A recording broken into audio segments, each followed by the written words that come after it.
Hello. My name is Bethany, and I've been sewing for a few years now. And a couple of my friends have asked me to give them some information about how to start sewing, so that's what we're going to do today. I was personally a little bit surprised about how much goes into sewing before you even actually get to the point of sitting down at your sewing machine and doing something.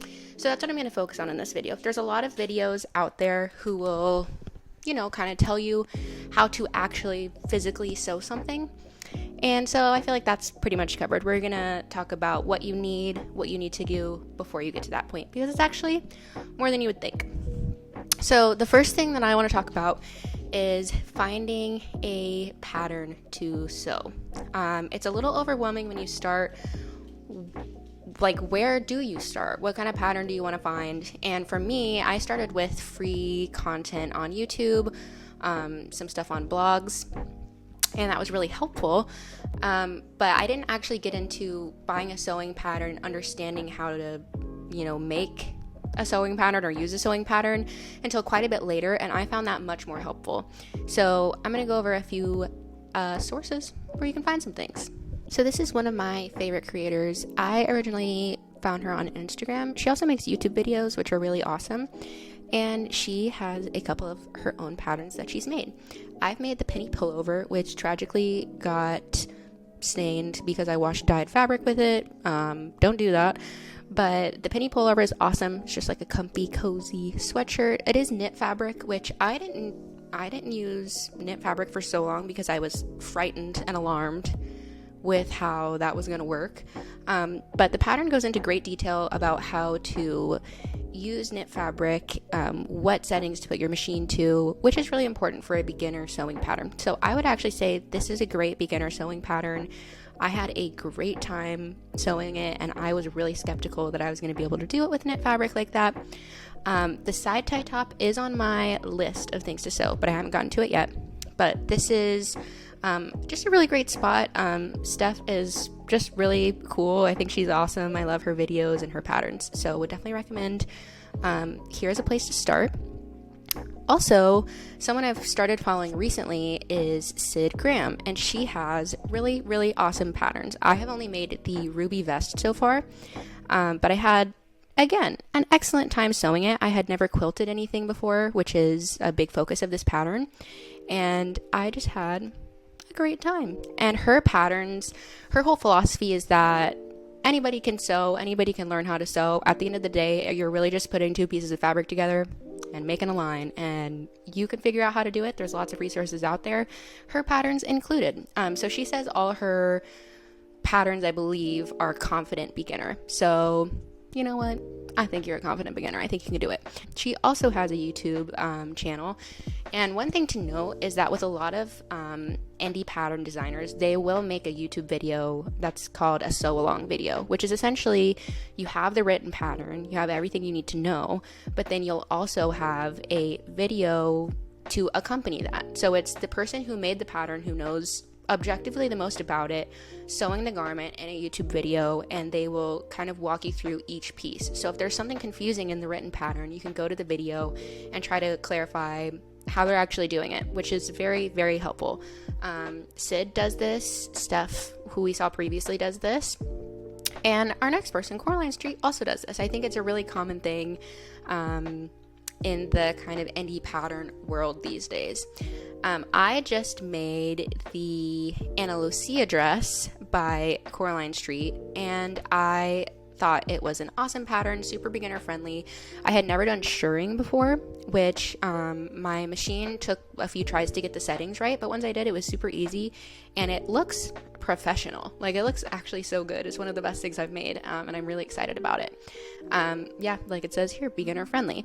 Etsy is a great place to find patterns. You can, just search for the type of garment you're trying to make.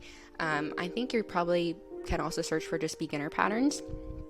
And that's really just like all you need to know. Like, you just need to find the pattern that you're excited about making. And that is going to be more beneficial to you than just grabbing like an easy project that you don't want to make. Like, I made an oven mitt as my first project ever. Horrendous, atrocious. Like, it doesn't even work. It was kind of hard to sew, first of all, and then I can't even really use it now because it doesn't hold heat very well. So it's like, yeah, I made a lot of non-wearable projects at first, and it was good to kind of get familiar with my sewing machine, and it worked for me. But I think I would have been way more excited about making wearables because that's what I really like making now. So all of the resources that you need will be in these patterns. You know, there will be explanations, there will be a video that goes alongside it. So I recommend just get a garment that's, you know, a beginner or confident beginner level that you're excited to make, and just dive in, because all of the information is out there. You'll be able to find everything. And, you know, part of that information is this video, so you're kind of already on the right track. The last person I kind of wanted to shout out is this, I don't really know how to pronounce this, Le Perlines, perhaps? I know she speaks French, so I might not be saying that right. But love this designer. She's freaking awesome. I made the evergreen top, and I love it. It's so freaking cute. I got like the most precious gingham, micro gingham from Blackbird Fabrics, which we'll talk about later. And it's just stunning. We just love it. I love the Eastside pants. I haven't made hard pants yet, actually. That is a challenge that is on this year's goals to get to. I have a lot of denim, so I kind of want to make some denim pants, and I want to make, I think, the Helene Selvage jeans, but she has tons of patterns that are kind of iconic in the sewing community. Everyone's making what are they called? It's like the Persephone pants. Everybody makes these, and this is actually what I want to make. I think Helene jeans will come after the Persephone pants, because I think these will just be really flattering on my body shape. Tons of people have made these, and this is a good pattern to start talking about. How do you understand your pattern? So once you purchase a pattern online, like this one's $14, you will get a digital download of that pattern, and you will have instructions for how to sew that pattern, a fitting guide, a sizing guide, whatever you want to call it, and then the actual pattern document that you will need to print. So if I'm looking at this is like just a description of what the pattern is, you know, some design features, a front waist inseam pockets, belt loops, two back waist shaping darts. So if you want like a specific design element, you could see if that is there here. This pattern is appropriate for intermediate sewers.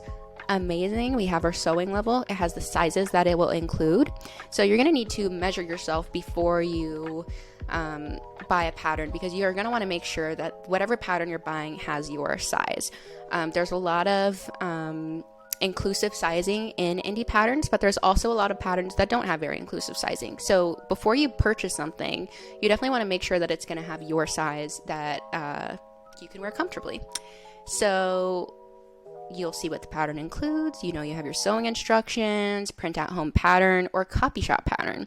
And this is something that we need to talk about, because this is something that kind of confused me at first until I saw some video that mentioned how to do copy shop printing. I did not know that was even a thing. So I used to use this site, which was fine. It was, you know, pretty useful when I was starting out.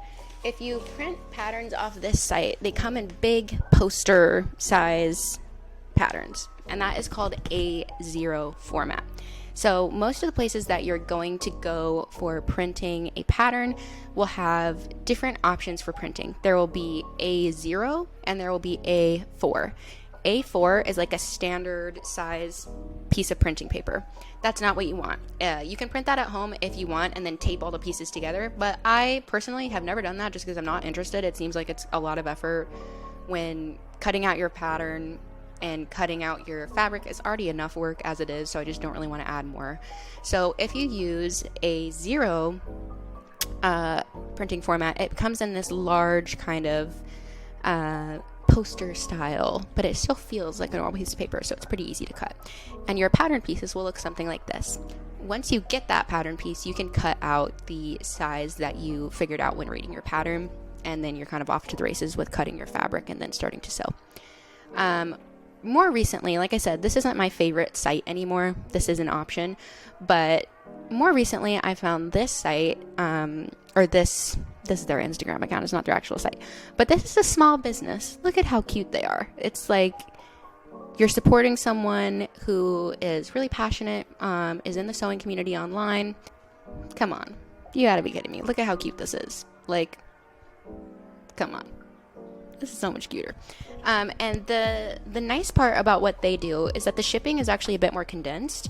So when you order one of these big posters, it comes in like a cardboard, like long cardboard box, which is fine. But when you order from the plotted pattern, they send you like a kind of what looks like a classic old school style pattern. So like if you go to Joann's, they still have a bunch of physically printed patterns that you can buy. I haven't really done that very much just because I find the indie pattern community, I don't know, just more fun, and I like the patterns more. But the pieces of your pattern will already come folded nicely and condensed into this bag, which is really sweet, and I like that a lot. And also they came with really cute stickers, which I thought was just a cute touch. So that covers a lot of online inspiration of where to find patterns and also how to print your pattern.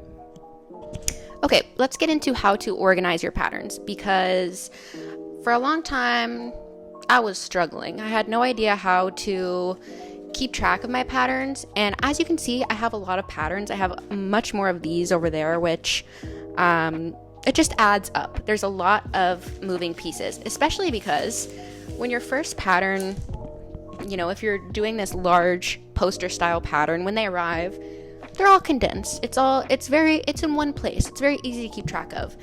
But when you go to sew that garment, you have to cut everything into little pieces. If you're not organized about that, things can get lost real quick. So, for example, I showed you guys the Coraline Street dress, the Ana Lucia dress that I just made. This is the pattern for a sleeve. This is like an alternate style of the sleeve. This is folded up, obviously, but this is the bodice.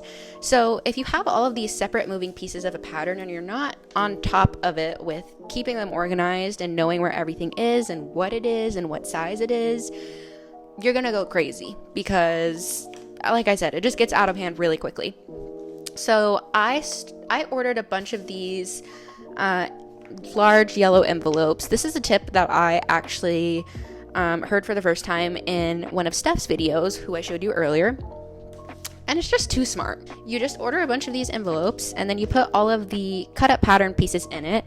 You label it. So I have here, it's the Ana Lucia dress, it's a size 6, and then if you made any modifications to your pattern, you could put them here. Let's say it was a little too small. I can make a note that's like, hey, the size 6 is a little too small. Maybe next time make the size 8 and modify it in this certain way to fit more appropriately.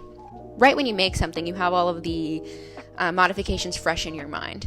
But years later, you're not going to remember what size you made, any modifications you made, anything you would like to do next in the future. So it's good to stay on top of keeping things organized while you're making it, because that's when it's, you know, the freshest in your mind. Like, I made the shorts I'm wearing now. They are the Anna Allen Pomona shorts. I have no idea what size these are. These are the ones that fit me the best. Can't remember. I simply don't know.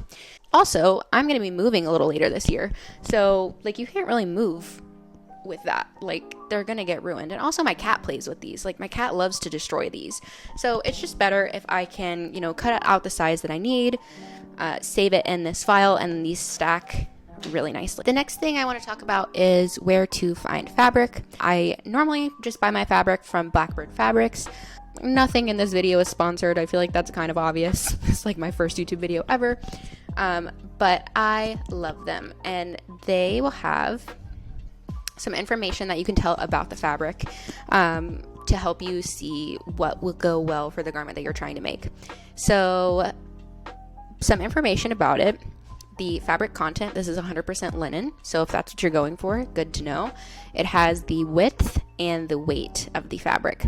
Your pattern will specify how much fabric you need based on the width. So based on the fabric specifications of how much you need to order, which again is in your pattern, you will order up here. So like half a meter, it has the amount of yards that it is. The other thing is the weight. Your pattern will also probably specify if it's a lightweight, a bottom weight, a medium weight fabric, and that just has to do with, you know, how the fabric lays on you, what kind of garment it's best to make. Like, you most of the time are not going to make a light flowy dress out of something like denim or corduroy, because that fabric is too heavy for the kind of garment and the kind of overall look you're going for in like a light flowy dress. So your fabric will likely give a recommendation for weight, and then you can look up like, what does this mean? Like, what kind of weight is that fabric? It'll also tell you if your fabric is see-through or not, and the drape. What I like about Blackbird is they have recommendations for what kind of garment this fabric would be good to make with. So we have top, shirts, relaxed fit pants, dresses, skirts, jumpsuits, and then they will have some patterns that they actually like here and that they recommend for this type of fabric. Like I said, this is pretty much, if I'm buying fabric online, the place that I buy it from. I do sometimes go to Joann's. It's kind of hit or miss. They have some good stuff and they have some stuff that I don't like as much. And I do get a bit more overwhelmed shopping in person because it's a bit harder to find these details in person. Like, they are on all the fabric in theory, but it's not always the same like it will be on the site here. And of course, it's from the comfort of your own home. Like, you can't beat that. And you don't have to ask anyone. And I don't know what's going on. I don't know what's in the air at my local Joann's, but they are mean. Like, they are not nice. I've talked to a lot of people who say that everyone who works at Joann's is so helpful and nice to them. But for me, I feel like I'm walking into 7th grade every time I go to Joann's because I'm going to get bullied for some reason. So yeah, I recommend doing it online. And another thing here that is nice is that it'll tell you the matching shade of thread that you need to use. So you can click on this and just order it from the same place, and that is pretty much guaranteed to be a color match to the fabric you're using. This is obviously a gingham, so there's 2 shades, but like if it was a solid one color fabric, this thread would be a good match. So that's also nice to know, especially as a beginner, because you're gonna need that to sew. One thing to note when we're talking about fabric is that I don't recommend that you buy nice fabric when you're first starting out. There are tons and tons of beautiful old vintage bed sheets that you can find at thrift stores, and start with that because you can get a stupid amount of fabric for a few bucks, which is the perfect way to start out as a beginner.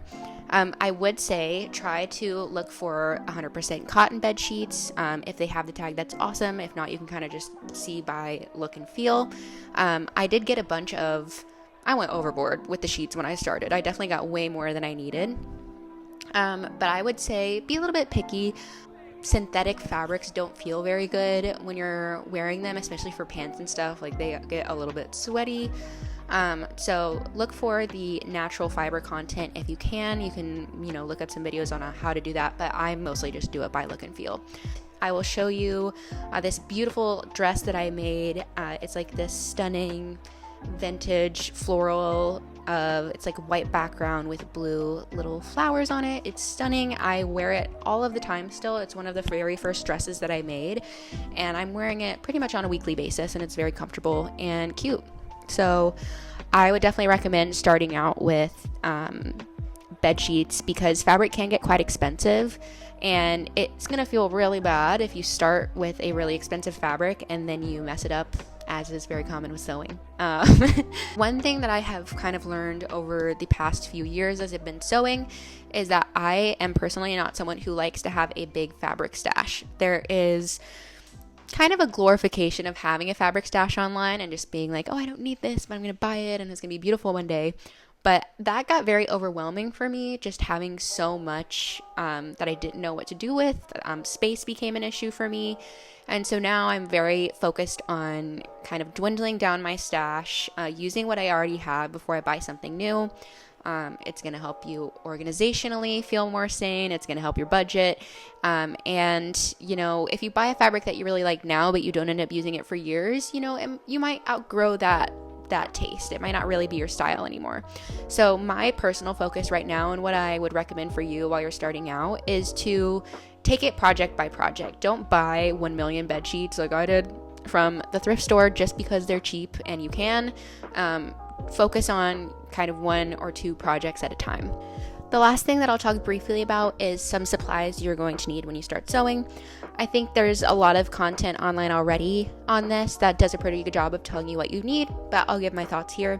I'll also link Steph's video below because that's the one that I watched and got a lot of use out of.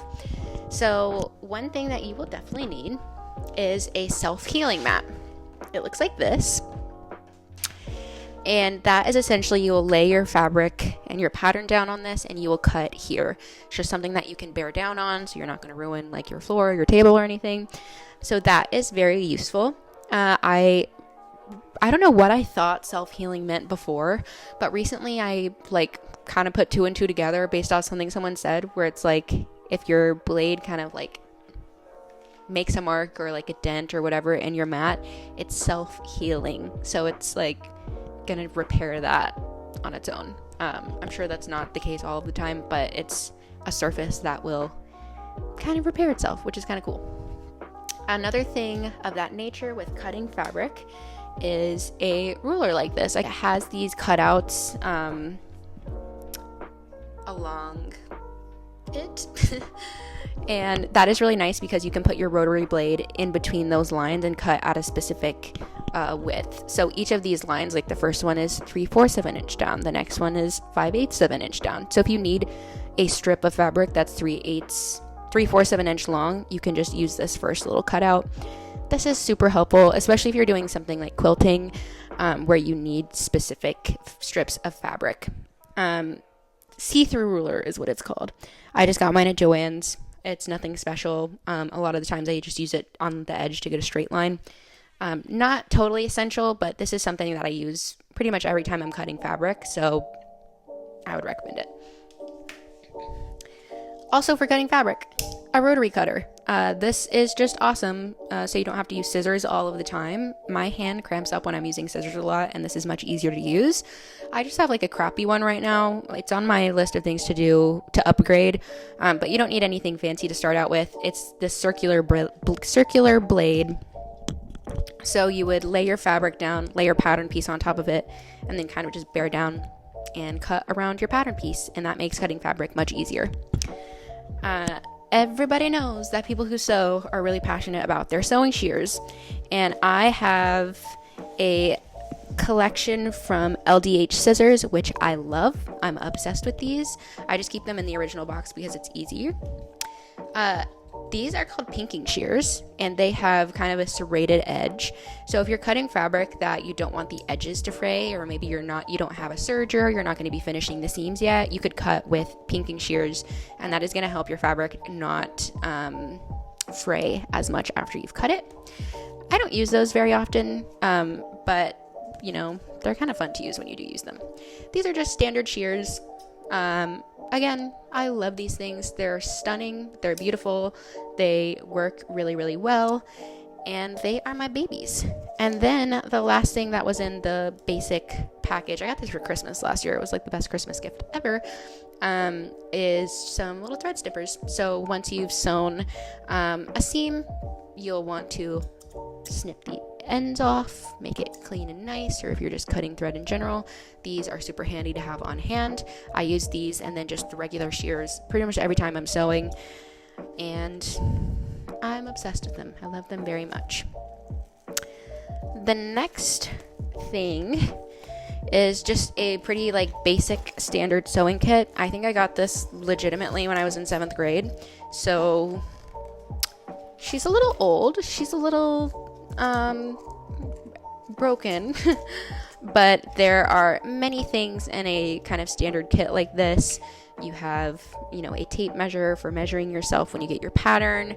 You have a little spot to put some needles if you're hand sewing. I don't use this that often, but it's kind of cute. And a small ruler. This is really helpful when you're ironing up the bottom of your garment to hem it. So if you need to iron it up 1/2 inch and then 1 inch, and then you'll sew that up. This is really helpful for those kind of measurements because you can use it along with your iron. Flip your fabric up 1/2 inch, iron that piece, keep moving on. And this, you're gonna need this. This is your enemy, but somehow also your best friend. Sewing takes a lot of patience, and this tool is going to teach you that. This is a seam ripper, so essentially if you've made a mistake, you can use this tool to go in and undo the stitches of the seam you've just sewn. I use this every single project that I make. You'd be surprised at how many silly little mistakes you'll make even when you've been sewing for years. So you're going to need a seam ripper. You're going to love it. You're going to hate it. It's going to teach you patience, and you'll be better for using it. Next, you're going to need some thread.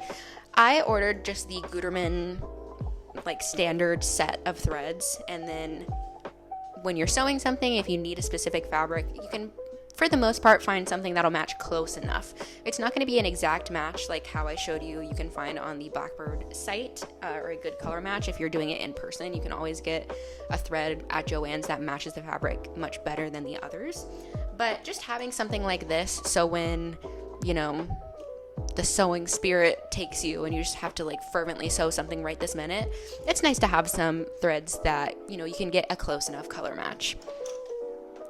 I bought a set of bobbin threads as well, preloaded thread on bobbins, but I don't really recommend that because you can always just load fabric onto your bobbin with the thread that you already have, so it's an exact match. I think that would be easier, and I have all of these bobbins now that I don't really use. And same with these threads. Most of the time when I'm sewing, I'm going to be sticking to a more neutral earth tone color palette, and a lot of these threads are neon yellow, neon green, bright orange, bright pink. And for someone like me, I'm just simply not going to use those. So there's a lot of these that I don't use very often. I'm sure they will come in handy, over the course of my sewing journey when I do, make a piece that I'm not quite used to. But if you are going to buy a set of threads like this, I would recommend thinking of what kind of color palette you like to wear in your wardrobe. And if you do have something super specific, just buy a set of threads that matches those shades, because I have a lot of threads, like I said, that I don't really think I'm ever going to use because I don't wear colors like that. I didn't want to hear this when I started sewing. I think you're probably not going to want to hear this when you are starting sewing right now, but you need your machine manuals. For the longest time, was just I don't need to read the manual. I'll just look up a YouTube video for everything. There is a YouTube video for everything you need. And while that's true, it's just a slower way to get to know your machine and all of the things that you'll need to know to use it. So I recently got a serger. You don't need a serger, by the way, when you're starting. I, for the longest time, was so upset that I didn't have a serger, but I finally have one now, and I love it. It's amazing. It's incredible. But I wouldn't get it right at the beginning when you're starting sewing. That's more of an intermediate or advanced purchase, in my opinion. I got along just fine without having a serger to finish all the seams. I just did a flat felled seam, a French seam, zigzagging the seam's edge. So you don't really need a serger. But that being said, when I got my serger recently, I was so freaking excited. I've been waiting for this for so long. I got it for my birthday. And I sat down and read my serger manual from cover to cover, because I have learned that's the fastest way to get to know your specific machine. And when you're looking up stuff online, it might not be for your specific machine. It might just be for sergers in general. Maybe it's for a Singer serger when you have a Brother serger or a sewing machine. And it's good to just go to the source of the information for how to care for your machine, how to troubleshoot issues with your machine so that it lasts much longer.